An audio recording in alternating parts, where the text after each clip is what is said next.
Good morning, ladies and gentlemen, members of the community. We welcome you all to today's episode of Warriors Journal. I would request Sachin to introduce the moderators. Sachin, please. Thanks, Shalini. Thanks for that. Well, as her name is Shalini, she is a dialysis warrior from Jamshedpur. She has CKD since 2011 and she is currently undergoing dialysis.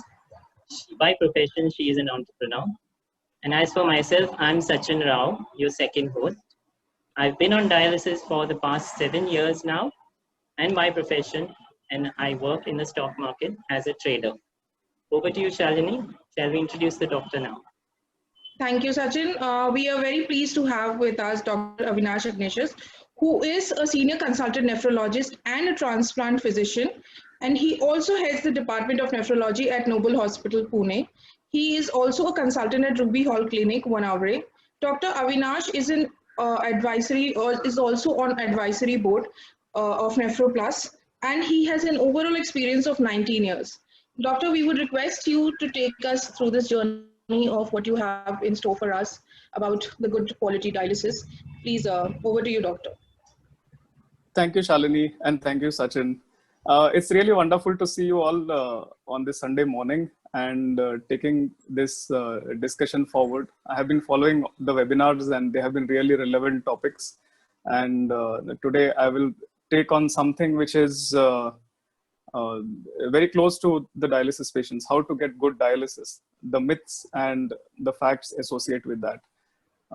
So I'll start with sharing my screen, and probably in the next 20 to 25 minutes, we will go through a brief idea as to what one needs to know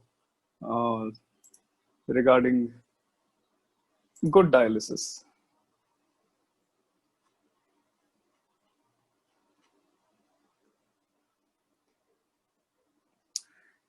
Yeah, so basically good hemodialysis is something which most people or most patients believe starts and ends with a urea and creatinine, especially the new patients who come on to dialysis or their family members, which is absolutely away from fact, and it's not what we look at the urea creatinine. Urea creatinine helps us guide in having a good dialysis, but there is much more to a good hemodialysis than just numbers.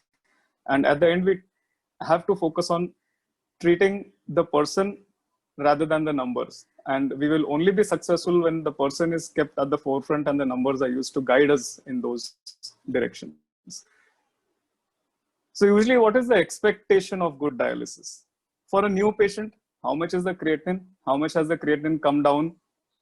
How long can I postpone the next dialysis? Whereas for a seasoned patient and a nephrologist, what we look at is how the patient feels at the end of dialysis. Is he feeling fitter, healthier, better than what he came with? Is the blood pressure well controlled? Is the person having good appetite? Is there any excess fluid buildup happening between dialysis sessions? And most important, how much is he able to live an active and fruitful life? How much he is able to participate in activities of day-to-day living? How independent he is for his own activities? And how much he is enjoying or thriving on in between times when he's not on dialysis. So preparation for a good dialysis doesn't start with hemodialysis or the time or the moment one enters into the dialysis. The preparation starts much before. Yes, there are a few patients who are diagnosed at the last stage when they just have land up to the hospital and need to start on to dialysis. But there is a set of patients or a reasonable number of patients who are getting picked up much earlier. And this has increased in the last couple of years because of increased awareness and routine annual health checkups where people are diagnosed to have chronic kidney disease much before they reach onto dialysis. So preparation starts in the pre-dialysis stage so that one is as fit as possible and is in optimum health when the person reaches dialysis. And in that, there are three things which are most important. One is diet. Second is preparing an AV fistula early on and starting dialysis on time. So I'll just take each one of these points a little bit in more detail because there are a lot of myths, misconceptions associated with these. So the first thing is a myth of low protein diet, and which is something which is sine qua non. CKD means low protein dialysis. That is how people believe. That is how the advice is given, and that is how even all other practitioners, non-modern medicine practitioners, alternative medicine practitioners, everybody jumps onto the first thing, low protein diet. And when they talk about low protein diet, they go into something called as no protein diet. Most people listening to this who have been in CKD would have heard 90% of the time that they should take low protein diet, and the kind of advice is given is almost as a no protein diet. Now we need to come back to see from where this low protein diet concept has emerged. It is not that it is wrong, but we need to see where it has emerged. It has emerged from the Western data, where people eat non-vegetarian food every day.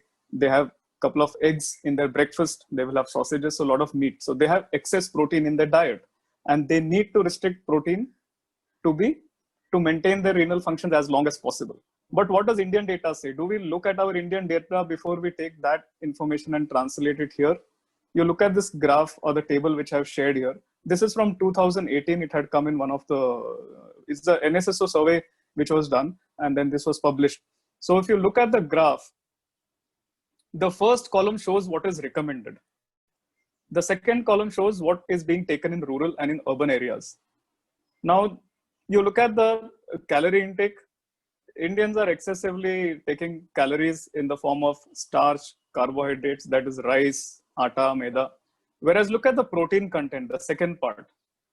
What is recommended for protein in grams versus the rural and the urban population. If you look, it is 30 to 50% of what normally is recommended. So we as Indians are already taking insufficient protein. And this is not CKD patients. This data is of normal people having normal diet. I'm not even come to CKD. So when our dietary consumption of protein is already insufficient, when we are not having CKD, why should we restrict protein when someone develops CKD? This is one of the most important messages I want everyone to take home, not just dialysis patients, but the persons who are on CKD and are likely to reach to dialysis. And why this is so important, I'll come to it later, because it is directly associated with a person's quality of life, the person's longevity and survival on dialysis. So the protein intake in Indian diet is already less than what is needed. So we should not restrict dietary proteins. This is a recent another data which was published in the Lancet journal, Eat Lancet Reference Diet. So the results of this data said that the daily calorie consumption is below the recommended across all groups except the richest 5% of the population. So 95% of the people in India are not getting sufficient calorie intake, and their share from calories from protein sources is only 6 to 8% than 29% which is supposed to be. So this is again not CKD patients. This is a normal diet we Indians consume. So we consume excess amount of cereals but not enough proteins in our diet. So we should forget the concept of low protein diet in Indian concept. The only thing I would say when we advise our patients is to avoid excessive protein in the diet but continue taking normal diet, because this will affect their quality of life subsequently on CKD and even when they reach dialysis. So this is a graph. I will try to explain it a little for people who are not very comfortable with statistics. So if we have 100 patients who start dialysis, in this the bold line on top represents people who are well nourished when they start dialysis. And the dotted line below is representing people who are malnourished when they come on to dialysis. And the lower column, which is showing months, 5 months, 10 months, 15 months, 20 months, 25 months. So that's over a period of 2 years.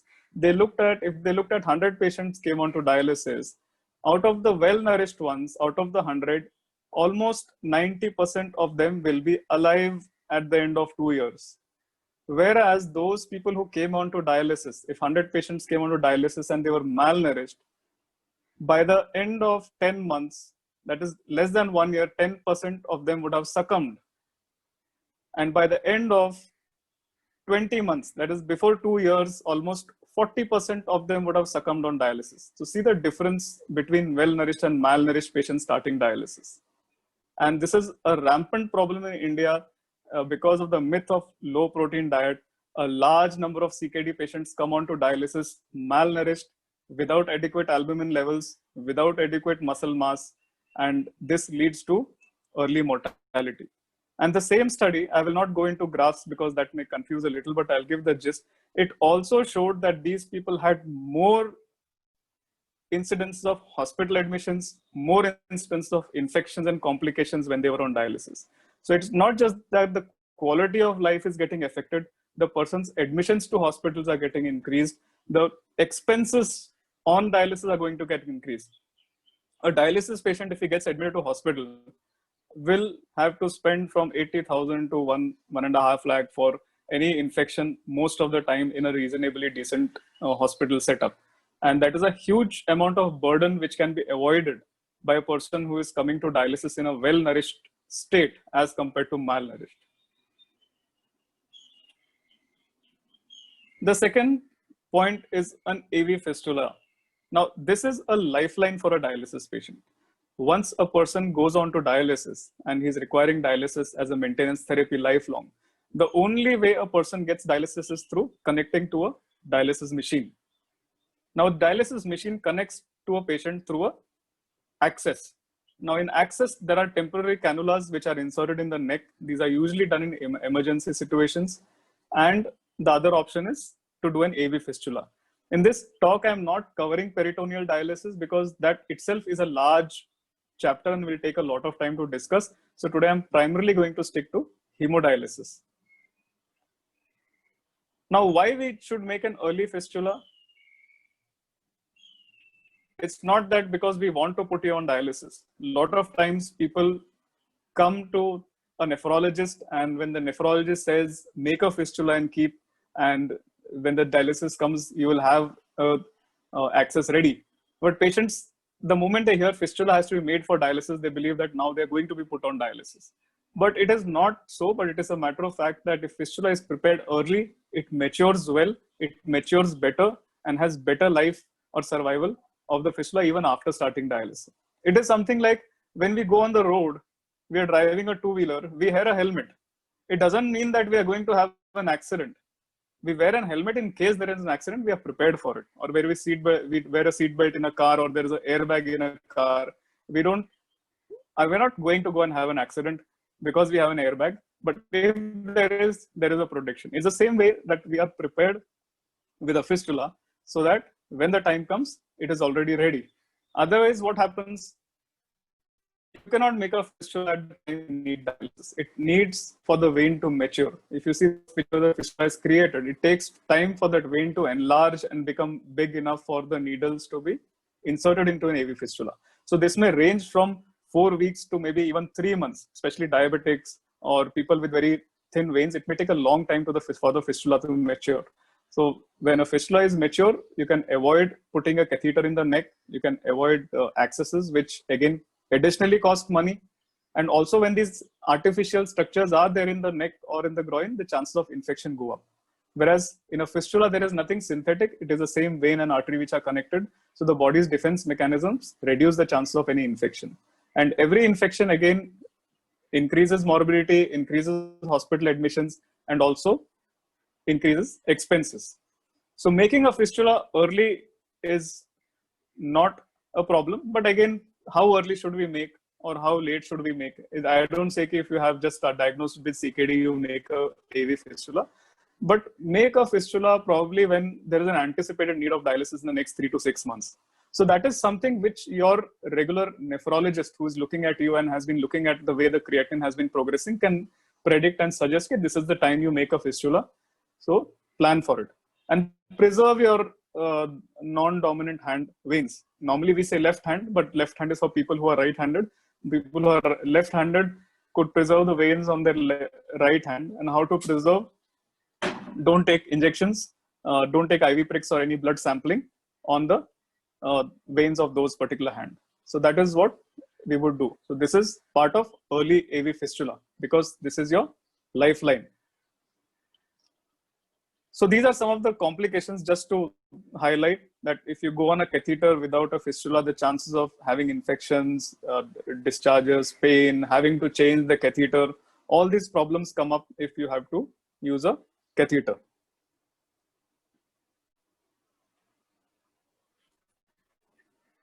The third important point which I want to highlight is start dialysis on time.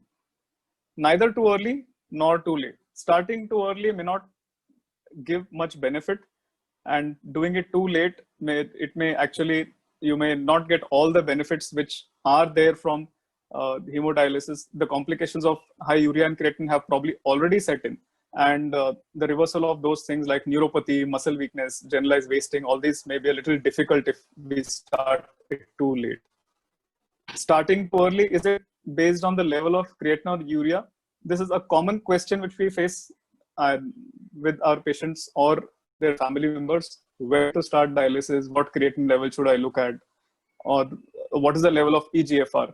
So there is no fixed level of creatinine and urea for starting dialysis.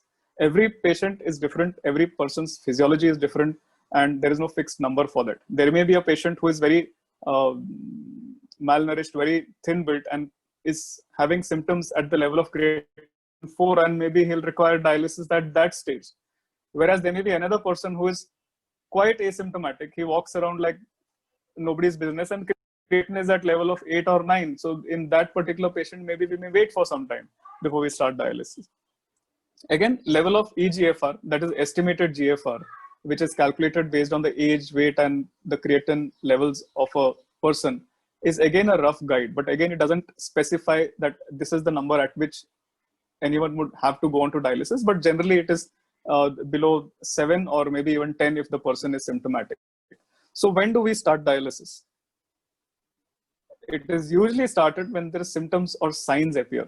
Now, what are the symptoms and signs? If a person is having lack of appetite despite medications, if a person is having breathlessness which is not resolving, a person is getting lethargic and weak over time, losing weight unexplained. Signs which a nephrologist might pick up is sometimes there is a inflammation around the heart, or the person may pick up that the person's neurological functions are deteriorating. So those signs and symptoms are the time when we will usually start dialysis. Otherwise, if the eGFR is below 7, generally we start recommending to avoid these complications to set in. So finishing with preparation for dialysis, pre-dialysis, good diet, early fistula, and start the dialysis on time. These 3 things we need to focus on when we are going to start dialysis. So well begun is half done. If you reach dialysis in a fit state and started at the right time, you will avoid a lot of complications, admissions, infections, and have a more fruitful and healthy life on dialysis. So when you're on dialysis, there are again 3 things which we need to focus on: medications, diet, and dialysis. Alone dialysis doesn't do anything if the diet is not good, if the medications are not taken properly. So it's like a tripod on which the stool sits. The stool won't stand if any of those 3 legs are missing. So we need all the 3 legs: proper medications, proper diet, and a good dialysis. So all these three things will go hand in hand. If a person is not eating well and doing dialysis thrice a week, 4 hours, but he doesn't get his nutrition, he will not get the benefit of what is likely to get. So there are a lot of issues with BP medicines on dialysis, and there are many centers where, or many dialysis technician nurses will tell the patient, don't take your BP medications on dialysis day. Now, this is not a blanket statement and has to be specific for only people who probably have problem with their blood pressure dropping during dialysis. Because we sometimes get patients, they come for dialysis, BP seems to be okay, then the dialysis started. By 2nd or 3rd hour, the BP really shoots up and they are really uncomfortable, sometimes breathless, and then we need to sometimes stop the dialysis.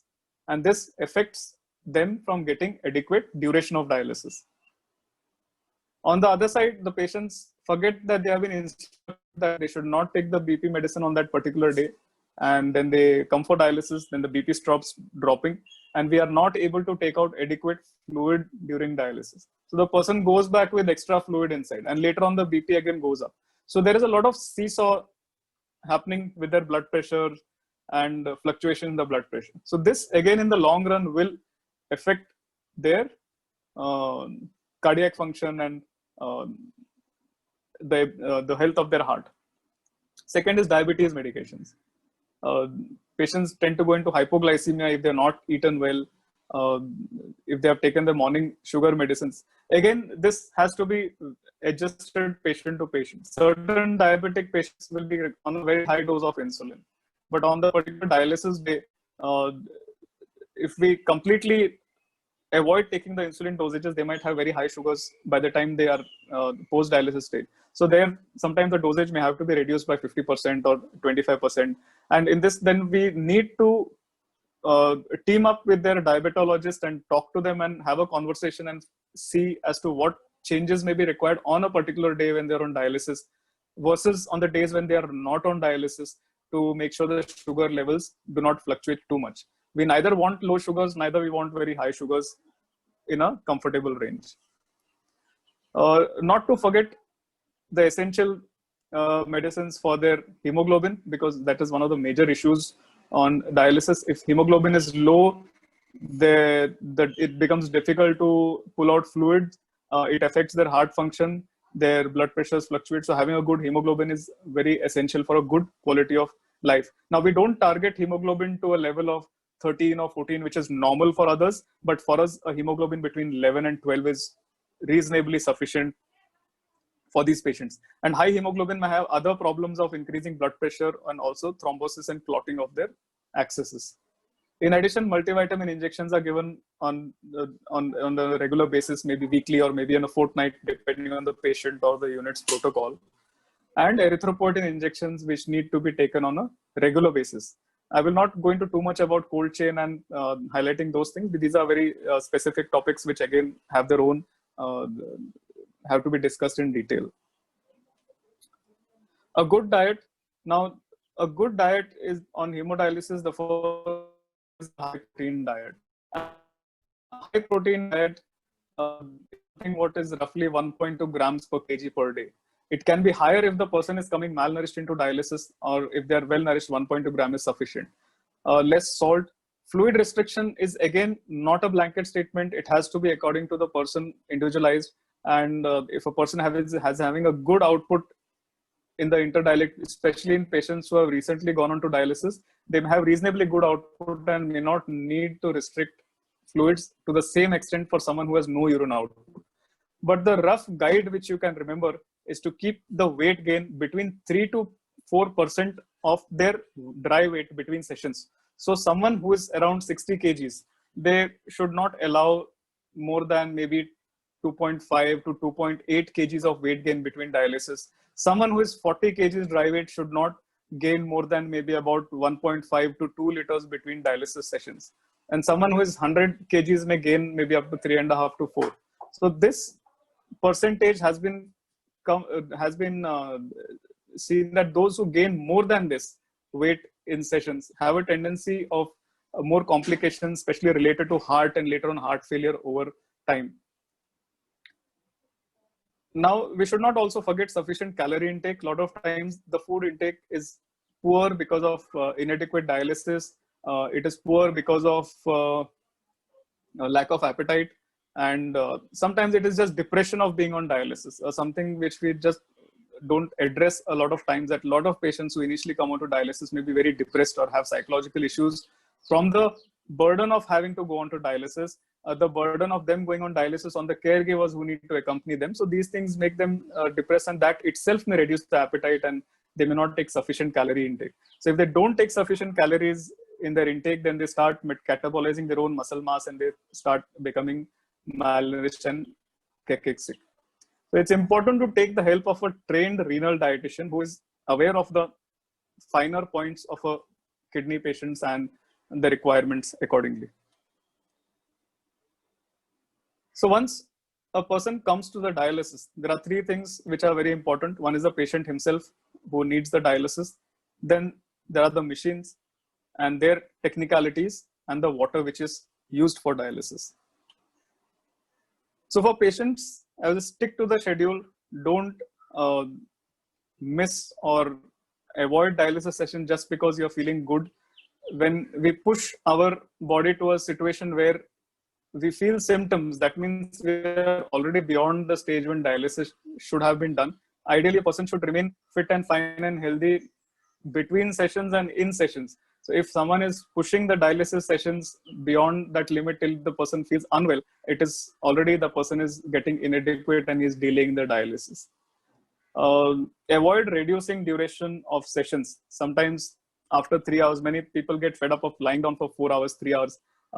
They may have some problem. Or they have certain reasons or other social reasons that they need to go in for, they need to reduce the sessions of dialysis. Once in a while, on one odd occasion, if everything is okay, maybe the nephrologist may permit, but don't regularly try to cut down the sessions, because that is inadequate dosing. And dialysis, just like any other medicine, has to be dosed. Now, if I prescribe an antibiotic for a patient for something and I tell him you take it 3 times and the person takes 2 times and comes after 5 days that I am not seeing the benefit, obviously the dose is not sufficient. Similarly, in dialysis, if a dose which is required and prescribed is not being taken, then you will not get the benefits of the full dialysis sessions. Maintain your access. That is the lifeline. There is no point if you have the best machines, you have the best technicians on the unit, and you are all right, but you don't have an access. If an access fails, that is the most difficult time for the patient, for the nephrologist to sort it out. And usually there is a very limited time period of 24 to 48 hours between which we need to either recover that access or have a new access before the person needs to go into dialysis. One important point which I want to highlight, especially for those with fistulas, is always when you enter a dialysis unit, go and wash your arm where the fistula is with soap and water. Get rid of the grime, whatever which you must have picked up while traveling and reaching up to the dialysis unit before you settle down at your station to start dialysis. This habit will reduce the chances of infection much in the long run and will help improve the length of your fistula. Keep a proper record of weight and blood pressure. Many units have a system or a record book, and make sure that it is filled and it is kept with you, because many times in the units are very busy and the technicians might or there may be a serious patient and things may be missed to record. But keep a record, because the nephrologist cannot see you in every visit, but that record is like an account book which you take to your nephrologist when you go for the monthly visit or 15 days. And that will help the nephrologist to fix the dry weight and the blood pressure medications. I think yesterday there was a nice long discussion about dry weight and wet weight. And for that to be fixed needs this kind of a record. And the dry weight is not fixed, it keeps changing every month. So you need to go to the nephrologist and review and modify the dry weight. Because if you don't modify the dry weight, you might either have low blood pressures on dialysis, or your BP may start fluctuating, or have breathlessness in the intermittent period.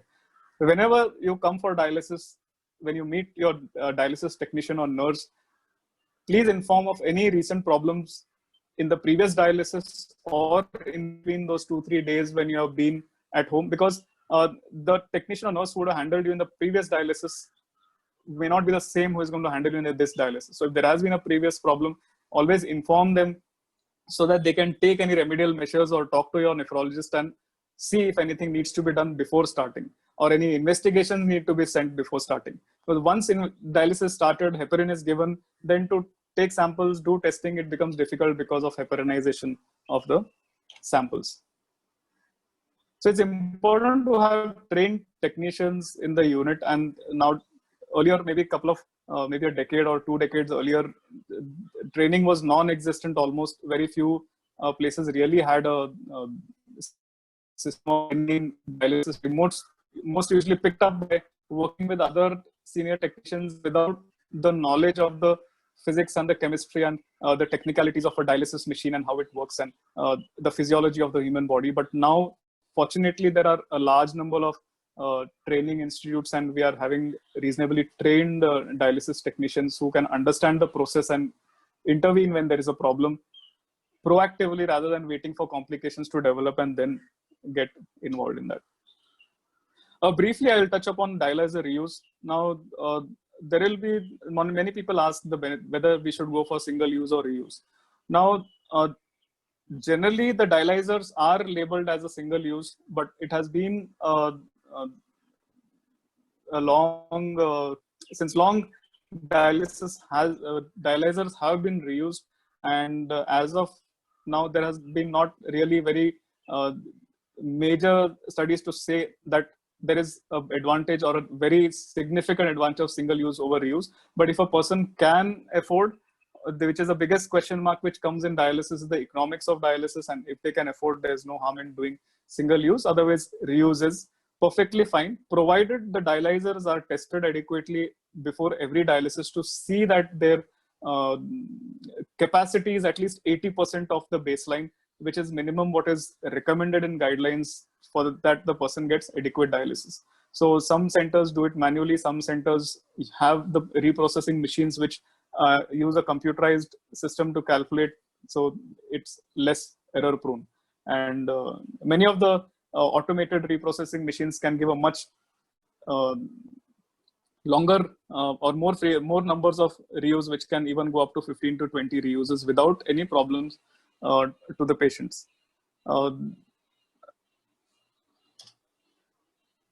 This other thing which is now in frequent discussion is hemodialysis versus hemodiafiltration. So hemodialysis is basically, there is a dialyzer and there is the blood flowing through the dialyzer. There is a partition which separates the dialyzer from the dialysate fluid. And when the both run across this membrane, the toxins move from the blood compartment to the dialysis fluid and it gets drained out, while the blood goes back to the person. Now in hemodiafiltration, there is something in addition that they add fluid to the blood, extra fluid, and when that fluid is passing through the dialyzer, that extra fluid is pulled out.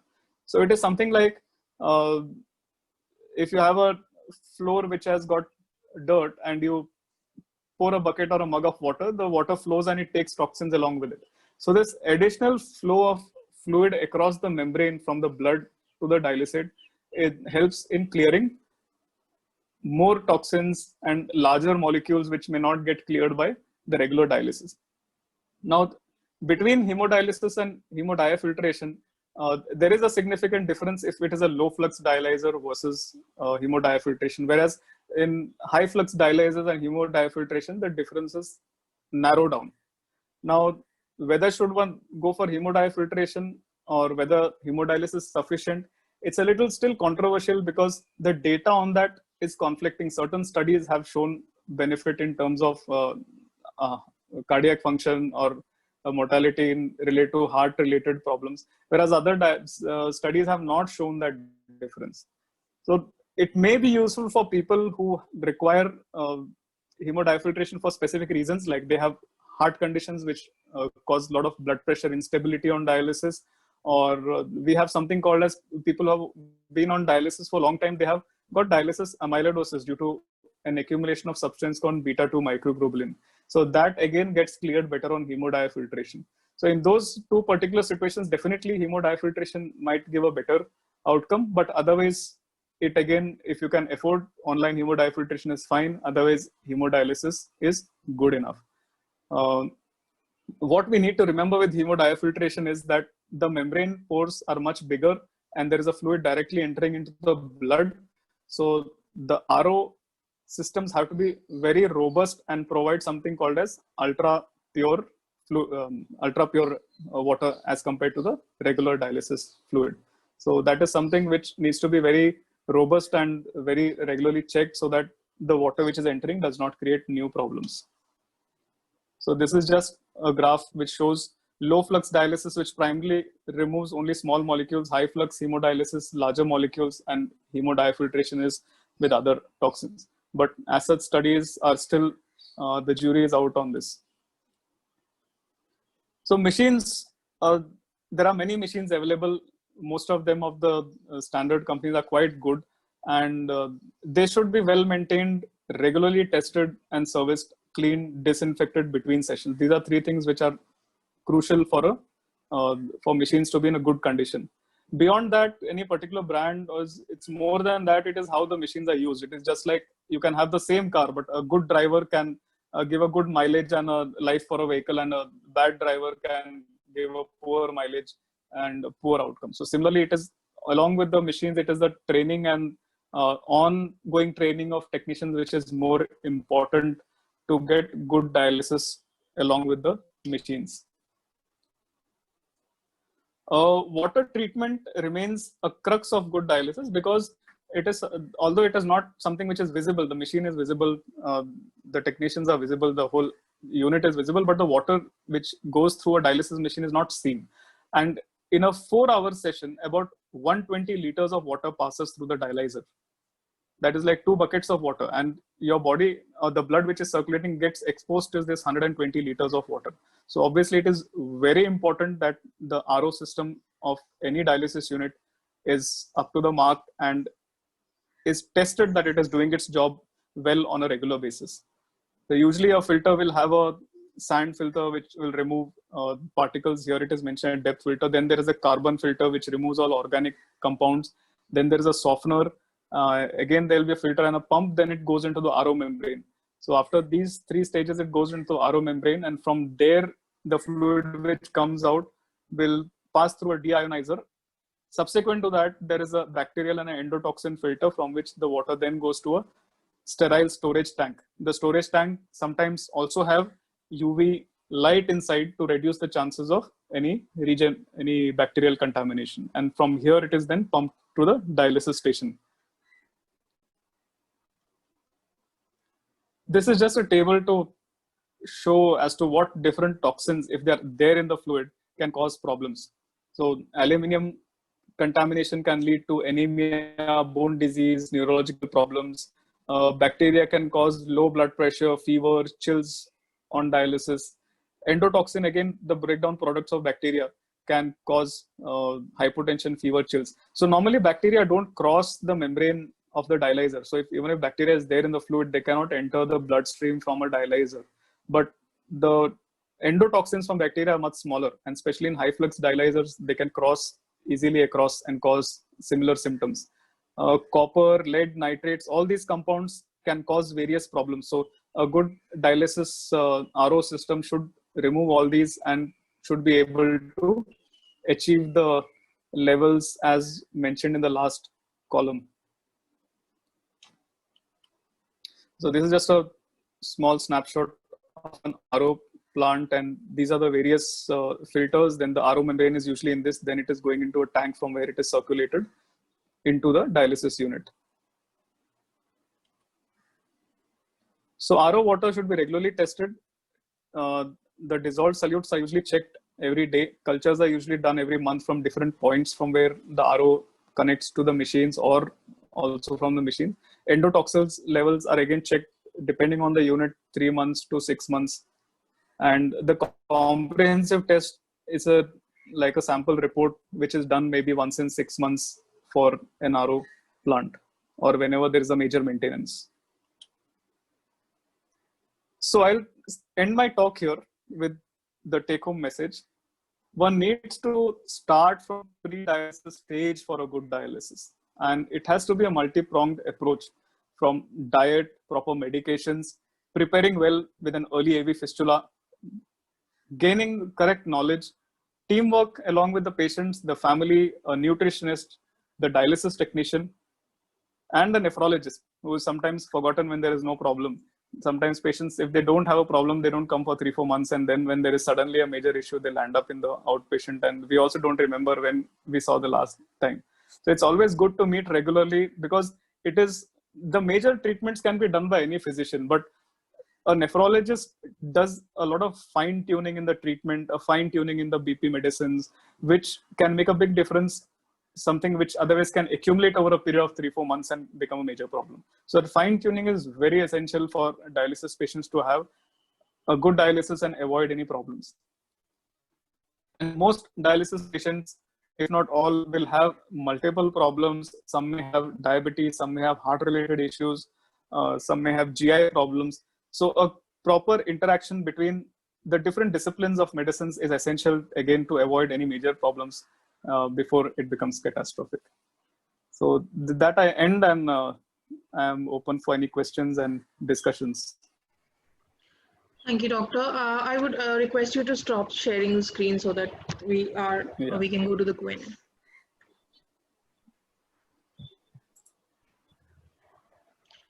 So yes, we are back here, and it was really, really very helpful, especially the protein part where you explained, that the Indian diet definitely has a low amount of protein in their diets, and people generally take low protein diet as no protein diet. So that is a really, really a major, explanation that we needed.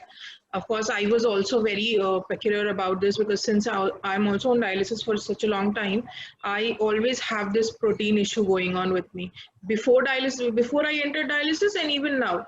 So yeah, that was very, very helpful. So let's take some questions, doctor. And yeah. So let me begin with the first question. So we have a patient here who says that he has started dialysis a month back and is on thrice a week schedule. His feet and calf muscles are stiff and he finds it difficult to walk. How to get relief? First thing I would say, it's a little difficult to answer specifics, but I'll go into general what I can say for a majority of the patients. It may or may not apply in this particular situation. He may need to go back to his nephrologist and check on that. I don't know the age of the patient, his any comorbidities, but a few things I can say is, one is if there has been a lot of restriction of proteins in the background, that itself can cause problem muscles. Second is, if a person has been having very high urea creatinine for a long time, they can damage the nerves in the limbs, and that can cause similar symptoms. There can be electrolyte imbalances. Sometimes calcium can be low, sodium levels may be fluctuating, so they can be an additional factor which can cause stiffness in the muscles. So it will require a more detailed assessment and analysis to find out what the reason is. And second thing is, if it is all uremia related, that is related to kidney toxins, once the person is on dialysis, he's taking thrice weekly dialysis, good nutrition, some form of physiotherapy, and regular exercise might help overcome this in the next few weeks. But it's a good idea to get back to your nephrologist and check if it needs any further evaluation. Sometimes a person, if he has had diabetes for a long time, diabetic nephropathy may be the culprit, and which will require a different approach for this. People who are using tobacco or have been smokers for a long time can have problems in their vessels. So the blood circulation is affected, which can be aggravated in people with CKD. So that could be another possibility. So we'll have to look at what is specific in this particular situation before going ahead as to what needs to be done. Okay, thank you, doctor. Sachin? Yeah, thank you, doctor, for that. And as you can see, nutrition plays such a big role in dialysis every time. So moving on to the second question now. This person is a long-term dialysis patient, doctor. The question is, how does one overcome restless leg syndrome, as this is a common problem that occurs on the nights of dialysis? It disturbs my sleep a lot. There is a lot of restlessness and there is also pain. What do I do to get relief? Again, there are multiple reasons for someone having restless leg. And one of the commonest is iron deficiency. So one is, you should get checked if there is existing iron deficiency and address that. Rule out any vitamin deficiencies like B12 and folic acid. If there is existing diabetes or any other neurological problem that may need to be assessed, there are medications which can help reduce the pain or the restlessness in the legs. The only caution is that some of these medicines can cause drowsiness, and especially in people who are on dialysis, the effect may be a little more than expected.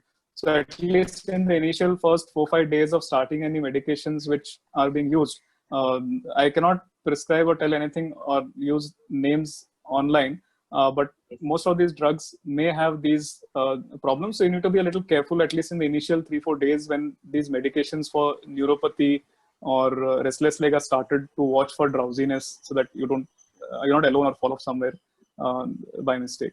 So other than that, I think look at iron deficiency, look at multivitamin deficiency. look at other coexisting medical issues which might be contributing to this. Excellent. Thank you, doctor. Thanks so much.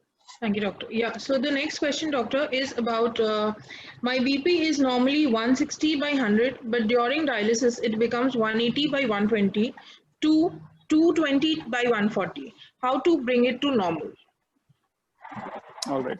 So this is a frequent problem. It's quite a common question or a problem which even we face. Now, there are two reasons. One is that sometimes some of the BP medicines are being washed out, or there is an instruction that don't take blood pressure medicines on the day of dialysis. And when the person starts dialysis in the next 2-3 hours, the effect of the medicines which were taken the previous night are wearing off and the BP starts shooting up. Third is when there is a lot of weight gain. Most of the patients, when the fluid is removed, BP comes down. But in some people, when the water is drawn out, especially if the weight gain is quite large, maybe 3-4 kgs, and when that is rapidly drawn out, the body reacts in an abnormal way, because kidneys are actually organs which control the blood pressure in the human body. Kidneys regulate the blood pressure. The heart drives the pressure, but the signal comes from the kidneys. It's like the accelerator of a car. So you have the engine which runs the car, but the accelerator decides how much the engine runs. So same way the kidneys work with the heart.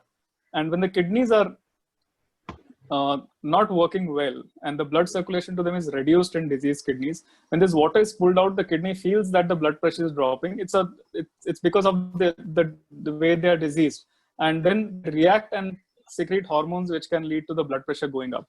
So sometimes it can be because the ultrafiltration is too rapid or too much, which is causing it.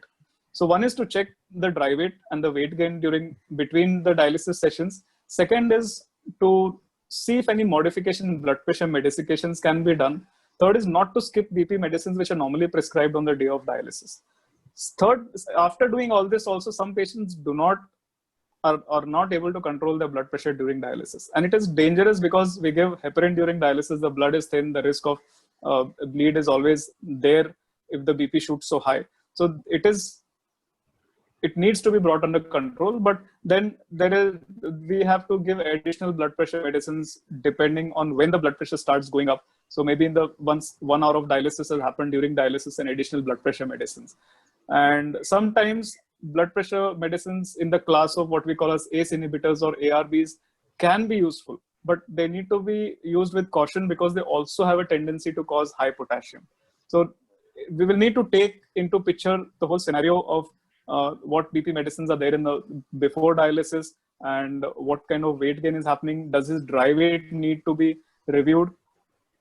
And in dialysis, there are certain things like sodium profiling and ultrafiltration profiling which can be done. So initial ultrafiltration can be lower and then increased as the BP starts going up, so that the initial rapid ultrafiltration doesn't trigger the blood pressure. Meanwhile, the sodium levels can be kept lower, or they can be brought down during dialysis, where the sodium level is higher initially and then gradually it is ramped down so that the sodium levels come down towards the end of dialysis. So these are other things which might help in controlling the blood pressure in these situations. But then the permutation combination will have to be individualized to each person as to what works best in that particular situation. Thank you. Thank you, doctor. Thank you, doctor, so much. So for, I guess, BP issues, check with your doctors, check with your technicians about things like sodium profiling, things that can be done. And of course, dry weight remains as important as far as BP issues are concerned. Correct. Moving on, the next question is something that is actually close to my heart as well, because I'm currently going through that. We've seen, and this is a question from the live Facebook stream as well. It seems that, doctor, in the long-term dialysis patients, many of us are facing high parathyroid hormone levels, PTH levels. Now, want to know what can be done. Can this be tackled naturally without undergoing any surgery? Yes, actually hyperthyroidism is relatively frequent, and it's partly because the kidneys don't excrete sufficient phosphorus, and the phosphorus goes up Then there's the calcium phosphorus metabolism problem, which indirectly affects the parathyroid hormones. So now the normal job of parathyroid hormones is to maintain this balance. So when this balance is abnormal, PTH starts going up, and it goes up in about 30% of CKD patients. And it goes up even before people who are, some of them who have, before they have gone on to dialysis. So one essential part is to focus on the phosphorus levels to maintain them within normal range. Sufficient vitamin D, especially activated vitamin D in the form of calcitriol in our supplementation. And beyond this, once it starts going up, now the normal cutoff in the laboratory values is around 65 to 70, depending on the lab. But for a dialysis patient, it's up to 3 times of this normal is considered acceptable. So if someone has a threshold of 180 to 200, we don't need to get it down. It is something which maintains the calcium phosphorus metabolism in this abnormal physiological state. But if it is beyond that, then we can control it with medications. Surgery is a very rare requirement nowadays, especially because of newer medicines like cinacalcet, which is available and used for PTH control. And earlier, the surgery for parathyroid gland was relatively more frequent, but now even people with PTH levels of 800, 1200, 1800, we have been able to control with using cinacalcet. And if cinacalcet in adequate doses is not able to control, then we have to look for something called what is called as a autonomous parathyroid gland. The parathyroid gland loses control of these biological controls of calcium, phosphorus, and vitamin D levels, and it becomes autonomous. So it functions on its own irrespective of what is happening. So when it reaches that level, then there is something called as a nuclear scan, which can pick up that parathyroid gland. So there are 4 glands behind the thyroid gland in the neck. So that's why it is called parathyroid. It is behind or next to the thyroid. And these 4 pea-sized glands, any one of them could be autonomic. So a nuclear scan will help find out which out of those 4 is overactive, and that can be then surgically taken out by a minor surgery. The reason to remove this is that if parathyroid remains high, it can lead to severe osteoporosis, and then even a minor injury can lead to a major fracture, or a small fall can lead to a major fracture. And sometimes it can lead to something called as a tumorous growth in the bones because of this high PTH level. So it is important to control at certain stage. Yes, diet can control it by controlling phosphorus, calcitriol in that for a prolonged period. But if it reaches a stage where medicines are not controlling it and the levels remain persistently high, it is better to go for a surgery and remove it rather than wait till problems come up. Okay. Thank you so much for that. That is good. Thank you, doctor. So the next question is, does dialysis weaken heart? Does long-term dialysis impact ejection fraction? My mother has been on dialysis for 1.5 years, had no heart issues prior to dialysis, but now 1.5 years on dialysis, her ejection fraction has come to 30. Normal is 55 and above, as mentioned, and is now on cardiac medications. So yes, this is one of the questions that I was curious about too. Yes, please let me know about it. So dialysis per se doesn't cause heart problems. Actually, it reduces the chances of having heart problems. If you take a person who is already having kidney disease and the toxins are accumulating inside, if you leave the toxins as such, there is more chances of vascular disease and cardiac problems coming on. Now, when a person has CKD, sometimes they have coexisting problems. Many of them have diabetes and hypertension, which are there along with that. So they can add to the possibility of developing heart conditions. Now, any coexisting problem which is affecting the kidney is also affecting other organs inside the body. The same pathological process is going on. So if it happens in the brain, it will appear as a stroke. If it happens in the heart, it will appear as a heart function going down. The third factor is if the dialysis is inadequate, if the person requires more frequent dialysis, if the person is having a lot of fluid or weight gain between dialysis sessions. Third is if the hemoglobin is not optimized, if there is a chronic anemic state in the person, all these 3 things can cause the heart function to deteriorate. So we need to point and finger and pick up each of these issues. Like if there is excess weight gain, try to control the fluid intake, control blood pressure well, do sufficient dialysis. If anemia is there, correct the anemia. All these 4 things will help in improving cardiac function. But per se, dialysis doesn't affect the heart. There are other things which exist which cause these problems. So yes, number of factors affecting the heart, not just, not the dialysis. Okay, Sachin. Okay, yeah. Thanks, doctor. That was interesting actually to know that dialysis per se does not affect the heart. That is something that I believe is a misconception that all dialysis patients do have, that once dialysis starts, your heart function tends to go down in long-term dialysis patients. Thank you for clarifying that for us, doctor. Now, Sachin, I'll just add to sure. that. Actually, we have had patients come on dialysis with a poor heart. Their heart functions actually 25-30%.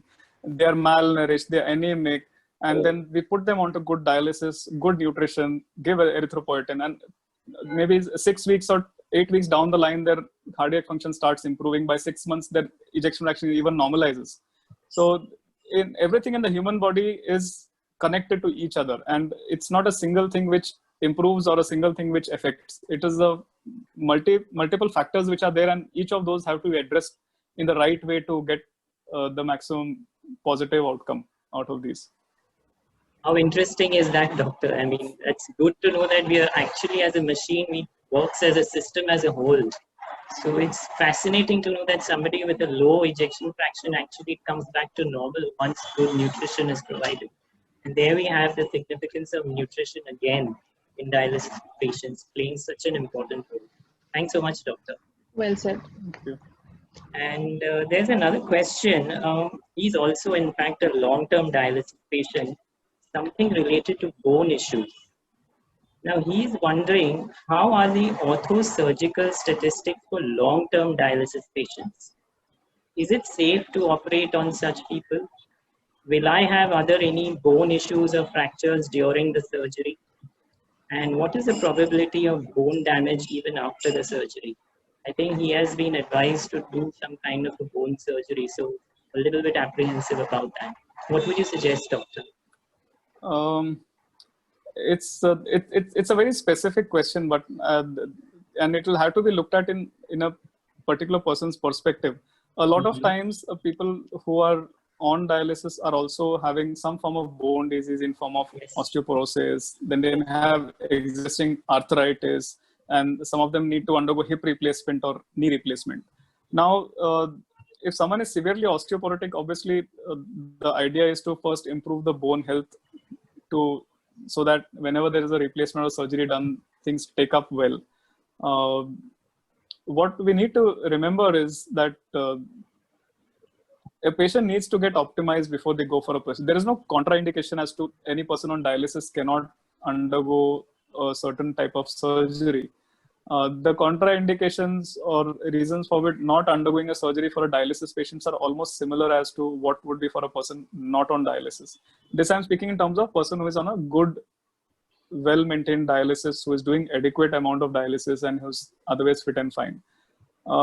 For some people who are probably not in a very good shape of health, which includes not just, it's not the dialysis, but their overall muscle mass is not good, they are malnourished, their cardiac function is not very good, there may be plus or minus as to how much benefit a person may get out of a particular surgery. But having said that, we have had dialysis patients who have undergone even cardiac bypass surgeries and subsequently undergone kidney transplant and done well. So it has to be individualized. These become very particular and specific situations where we need to consider the individual patients in multiple parameters. But per se, because someone is having or is on dialysis, it alone doesn't qualify or disqualify a particular surgery. And about bone injury after the surgery, again, it becomes a matter of how the bone health was before the surgery and what measures are we taking. Is the vitamin D levels adequate? Are the PTH levels under control? Is the calcium phosphorus being maintained well? So all these factors will have to be closely watched, monitored and maintained before and after any procedure. So I guess before he undergoes any kind of bone surgery, he needs to understand whether he has good bone health and good PTH levels, vitamin D, etc., and then proceed. Then he can be confident about the surgery. Is that okay? Absolutely. Wonderful. Yes. Thank you so much. Hope that answers your question. Yeah, thank you, Avenue? doctor. And it just brings us our hope high because, yeah, so we generally dialysis patient, they tend to get afraid of other surgeries and while Yes. being on dialysis. That's one of those issues that I've seen people getting a lot of, thoughts in their mind while coming up with any surgery. Even for a cataract surgery, which is a very, very easy surgery, I have seen patients, they're very fearful of the fact that, how will it go? What will happen? So that really, the question really helps us. So the next question, doctor, here is how much walk is good for health when on dialysis? Is driving car, riding motorbike allowed with AV fistula? And also there's additional question on the live session where a patient has asked that will swimming affect or, infect the fistula or the AV catheter that is there? So what do you have to say on this, doctor? Yeah, so I'll take the fistula first. Okay. Someone asked question about driving and walking. So, Walking. see, minimum recommended walking is about 30 to 45 minutes every 5 days of a week at least, and which is reasonable for even a dialysis patient. Mm-hmm. But then again, I would say if you're not being physically active for a long time, don't try to do something at suddenly. Condition yourself, increase it. You start with 5-10 minutes and see if you're comfortable, and keep increasing it. There's no limit. People can run also on dialysis, they can run marathons on dialysis, but it is how you condition and progress on itself. One situation may not be fit for another person, but the simplest and easiest way to is start walking if you've not been walking, and start it with 5 or 10 minutes in a day and gradually increase it by 5 minutes every week. So you can do 30 or 40 minutes at least.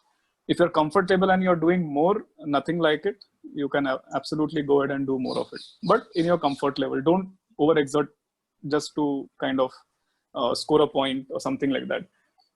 But there's no uh, coming to the second part was about driving. So driving Driving. again is not a problem with someone with a fistula, but again, I mean, I have patients who come with their own vehicle on two-wheelers, and there are patients who drive their car and come for dialysis and go back. But then again, it depends partly on the fistula as to how the fistula is. Some people's fistula can have high pressures, and they may have some issues like oozing if they move their hand too much after the dialysis. So some patients may need to be careful after dialysis to drive, because the stress and the movement on the hands can dislodge the fistula binders or cause a little hematoma. Those whose fistulas are perfectly good and don't cause issues can drive. That's not a problem. On other days, absolutely no problem in driving the days when they don't have dialysis, and provided their blood pressures are well controlled, they don't have episodes of low or high blood pressure which can suddenly cause some problem. And third is, if they're diabetics, their sugar should be well controlled, neither going high or low, so that they don't have any problems while driving. So a reasonably healthy person on dialysis can drive as such. So it needs to be checked with your nephrologist who is seeing you regularly as whether your fitness is optimum for that. The third question point I think was raised was about swimming. Swimming. So with a fistula, I would not recommend it on the day you have dialyzed yourself, because the puncture sites are still fresh. But the days you're not on dialysis, to be safe, you can put one of the waterproof band-aids on the puncture sites and go for swimming. But for people who have catheters, it wouldn't be a recommendation. You're not even recommended to have a tub bath soaked when you have catheters. Need to keep Right. the accesses dry. So that again brings back to the point which I highlighted in my talk: get an AV fistula early and first, and don't depend on catheters for your dialysis. I understand there are exceptions where there are no veins or grafts are not possible. So those are exceptions where we don't have a choice.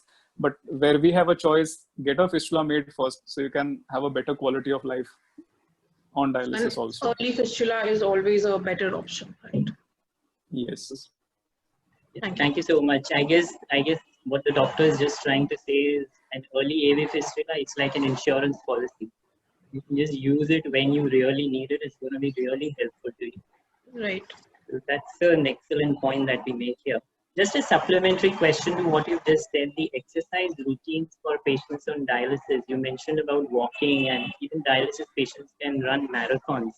So we have a lot of queries on Facebook coming up. Can dialysis patients lift weights? Can they do for, we know a lot of muscle wasting goes on dialysis patients, as we learned in the dry weight session yesterday as well. So this is something that even I'm wondering, can we lift weights? What other exercise routines can we do on dialysis to maintain that muscle strength? There are two reasons for muscle mass being less. One is the diet, which we need to address. There should be sufficient protein and sufficient calorie intake. So even if there is sufficient protein and there is not enough calories, the body will burn the protein. So we need to first address that. Once diet is addressed, then we can focus on maintaining and improving.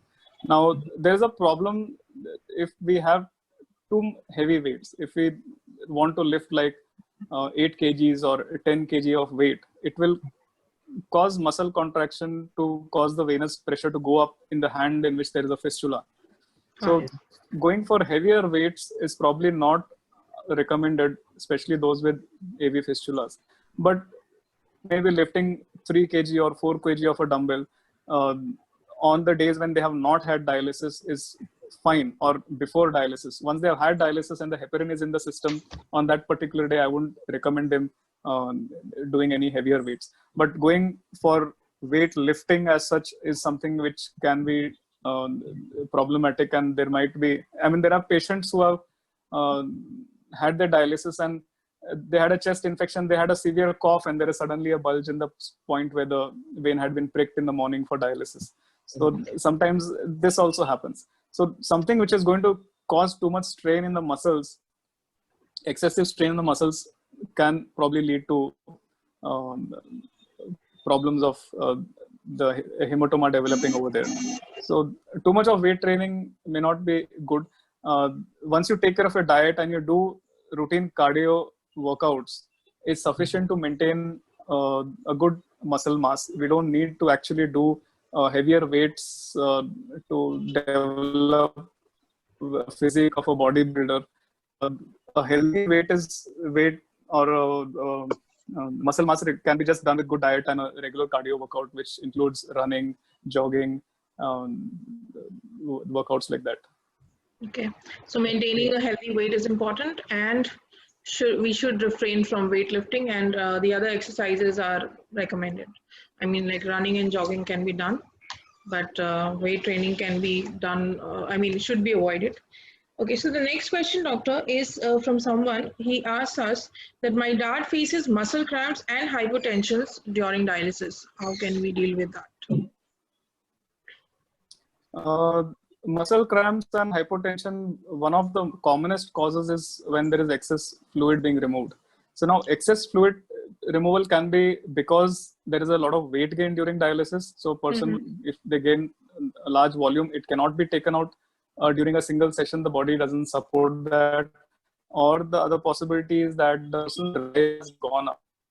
Many times when a person comes to dialysis, they are very malnourished, their weight is less. Once they go to dialysis and they receive counseling and they start eating better because of improved appetite, their weight starts gradually going up. In the subsequent 2-3 months, their weight starts dropping during dialysis because of removal of fluid. And this also can cause muscle cramps.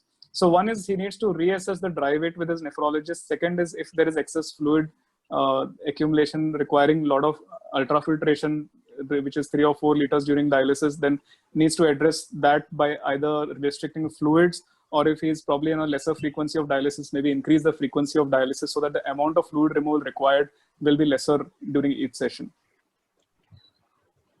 That was helpful. Okay, that's great. Thank you so much, doctor. Thank you. I think we've had a wonderful session. I think I'll just ask the last question here. And this is something that you mentioned in your presentation regarding sodium profiling of the machine. So there's a question saying that I've heard that there are special settings for removing excess potassium or sodium on the machine. And along the same lines, how would I know that I'm getting sufficient dialysis? How do I know that I'm getting good dialysis? are these settings, what settings should I check on the machine when I go to dialysis? The settings, there are 3-4 questions in the single Yeah, question, if you could actually. push it So briefly. What's the most important one? So for potassium, there is no particular setting in the machine, but it's the fluid which is used normally has a potassium level of 2. So if someone has high potassium, we can use a 0 potassium can, or if someone has a low potassium, we sometimes give a higher potassium can, which is usually in the part A of the dialysate, which is there. So that takes out potassium. Per se, in the machine, we cannot change settings for potassium. So what we can change in the machine is settings is for bicarbonate level in the dialysate, and we can change the sodium levels in the dialysate. So the sodium levels normally are set as per unit protocols, depending on what the protocol is. Usually it is around 136, which is similar to what the human physiology is. Now, if someone has tendency to high blood pressure, we can actually bring the sodium down and set the sodium at a slightly lower level, maybe 130 or 132, which is one of the ways in which BP going up can be reduced, and we can increase removal of sodium. Now, the problem with dropping the sodium low has its own other issues. Like some people, it may cause low blood pressure during dialysis, and everyone may not tolerate that 130 sodium. So it may create a problem where we are trying to get the sodium out, but the BP drops, so we cannot do a complete or a proper session of dialysis. So that needs to be kept in mind, and the profiling of sodium may need to be individualized. Sometimes we may start the sodium at a higher level and then gradually bring it down to a lower level. And vis-a-vis, there are some patients who have low blood pressure towards the end of dialysis. So we start with a low sodium in the beginning, and then the body brings the sodium, the machine removes the sodium, and as the BP starts dropping, the machine increases the sodium towards the end of dialysis to avoid low blood pressure towards the end of dialysis. Okay. So these are settings which can be done. So what was the next part? How would I know that I'm getting good dialysis? Good dialysis.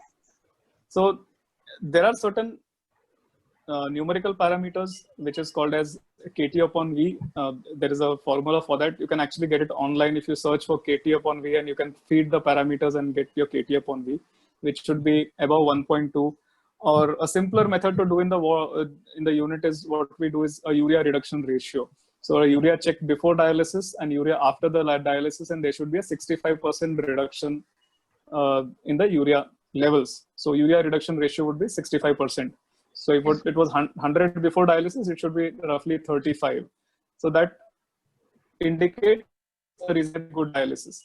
But at the end of it, these numbers are just a guide. If a person is having reasonably well-controlled blood pressure during dialysis, after dialysis, there's no swelling, he doesn't come breathless to the dialysis unit, appetite is good, he's active, his mental functions are fine. These are more important indicators for me that the person is getting good dialysis. So if this person's urea reduction ratio on the lab parameter is not 65, it may still be 50, but I am not going to chase that number if the person is doing well and all these parameters are fine. And whereas if it is somebody else who's having problems, then I'll start looking at factors. Now, it's not only the machine. Sometimes we may have restriction because of the fistula. If a fistula is not mature enough, cannot give a good blood flow. I would like a blood flow for 300 to 350 for all my patients. But some patients, I cannot get 250 also. And so even if the machine wants to do a good dialysis, I cannot get the blood flow which will do that much clearance. So that can affect the adequacy of dialysis. Okay, lovely. Thank you so much for that. I guess good dialysis, a lot of factors are there. So next time you go to the AKD, please do check up on sodium profiling and urea reduction ratio. Do ask your techs about it and educate yourself. Well, that was a wonderful discussion, Doctor. Thank you so much. Thanks so much for taking the time out for us. Thank you, Doctor. Now it was really very nice. It was really very nice and kind of you to take time out of your very busy schedule. I'm sure we all can understand. And you were here to help us and explain things in such a simple manner. And I'm sure it helped the entire KW family and all those viewers who are watching live on Facebook. So thank you once again, doctor, for taking out the time for this webinar. Thank you, doctor. Thank you so much for hosting the show. And Kidney Warriors always has a special place for me because I was there for the first meetings of Kidney Warriors where this thought came out. And we actually came to the name Kidney Warriors in Pune. This was a couple of years back. So there's always a special place for Kidney Warriors for me. And I love to always have more sessions with you all. Thank you so much. Wonderful. We look forward to having more sessions with you, sir. Anytime. Yes. Thank you so much, doctor. It was great help. Okay. Thanks, everyone. KWF family. We'll be seeing you again till the next webinar. Until then, keep smiling and wear that mask in AKD. Put that mask up. Be safe. Thanks so much. Thank you, everyone. Bye. Have a wonderful day. Yeah. Thank you, doctor. It was seriously very helpful. Wonderful. As a patient too, I could, understand a lot of things that I was confused before. That was great help, a great guidance. Thank you. I try to keep everything non-technical as much as possible. No, it was absolutely, understood. I could easily understand everything. The slides were also very, very easy. So it was great. The slides were very interesting. Actually, the data on the slides is fascinating actually to know. The no protein diet. As dialysis patients, sir, we've always been told must be on a high protein diet and that. A lot of myths busted, I would say today. A lot of myths busted. And this diet issue can make a long beginning. Yeah. Sorry, thank you. Diet? No, I said that correction of diet will make a big change in the quality of life and outcome of patients. Unfortunately, it's the most, the most cheapest way to address health, but it's the most neglected part and misunderstood part of nephrology or kidney practice. Very true. I agree. I've always been stressing on nutrition and all my fellow patients. It's one of the most important things. Thanks so much. Okay, doctor. Thank you. Thank you for your time. Thank you. Yeah.